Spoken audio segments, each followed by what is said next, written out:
Bonjour les amis, je veux faire une petite vidéo juste pour vous aider à comprendre la prochaine partie de chapitre 6 avec les fonctions linéaires.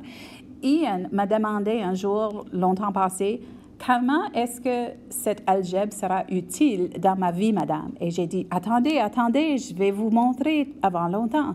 Ben, aujourd'hui, c'est le jour qu'on va vous montrer ça. Lorsque vous avez l'équation y égale mx plus b, on va penser à ça comme une chose qu'on peut utiliser dans une entreprise lorsqu'on planifie pour les coûts qu'on va dépenser. Alors, par exemple, si tu planifies une danse pour notre école, tu sais qu'avoir un DJ va vous coûter 300 $. On va dire que ça, c'est un coût fixe. Il ne dépend pas sur combien d'élèves arrivent à la danse. C'est 300 $ fixe que tu vas payer le DJ. Et on va dire que tu vas faire imprimer des billets. Et lorsque tu payes pour faire imprimer des billets, ça va coûter 5 $ pour chaque billet.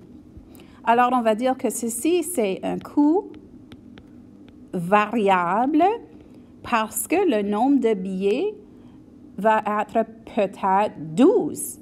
Je vais faire 5 $ par billet fois 12. Ou peut-être que ça va varier et aller beaucoup plus grand. Peut-être qu'on va faire imprimer 200 billets et on va faire 5 $ fois 200 pour faire imprimer 200 billets. Alors ça, c'est variable. Il peut changer dépendant de combien de billets que nous discutons.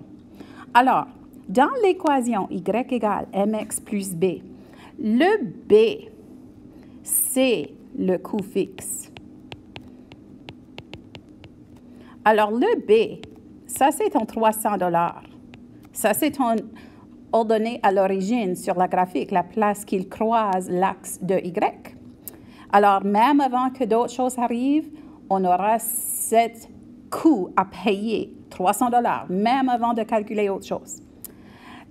La pente serait votre coût variable.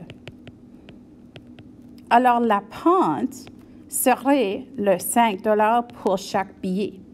Alors, l'équation va être y égale 5 $ par billet fois x plus le coût fixe de 300 $. Maintenant, je vais baisser l'écran et on va regarder les exemples qui sont sur vos photocopies.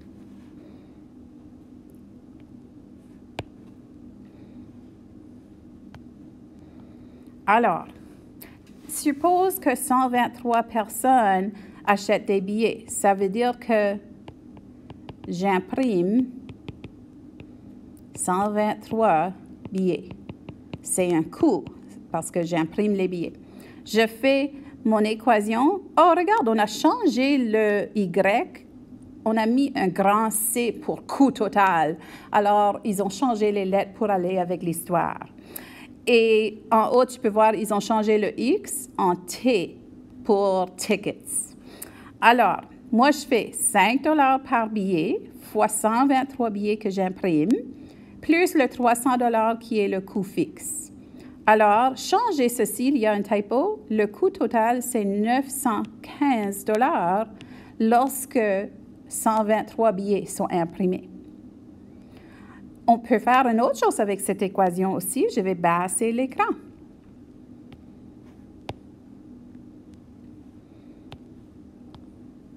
Si je sais mon coût total, je peux calculer combien de personnes ont acheté des billets. Vraiment, je n'aime pas combien de personnes. Moi, je vais changer la page pour l'année prochaine. Combien de billets sont imprimés? Parce que ça, c'est un coût au lieu d'un revenu. Combien de billets sont imprimés? Alors, je sais que mon coût total, c'est 350 $. C'est 5 $ pour imprimer chaque billet. Le coût fixe, c'est 300 $.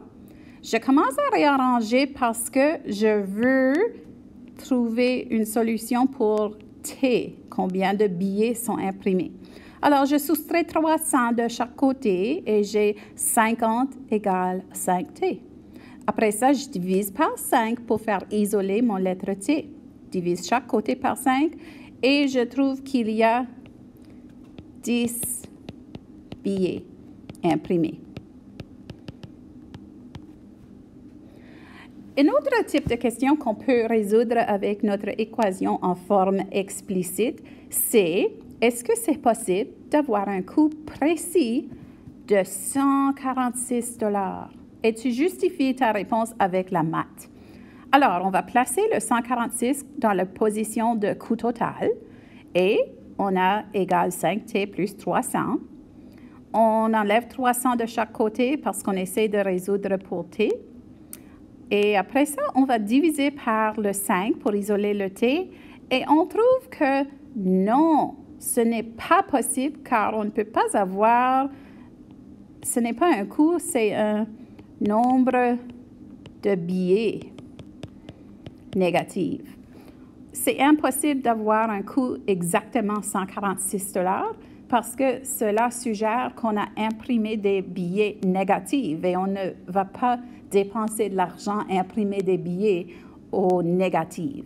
Alors, on a donné évidence que c'est impossible d'avoir précisément ce coût total. Alors, le prochain exemple, c'est avec une gymnase, quelqu'un qui veut être membre du gymnase. Je pense que quand tu fais lecture de ça, ça va faire beaucoup de sens maintenant que tu as vu celui-ci. Et après ça, il y a des petites questions à pratiquer. Pratique ça aujourd'hui. Au revoir, à plus tard.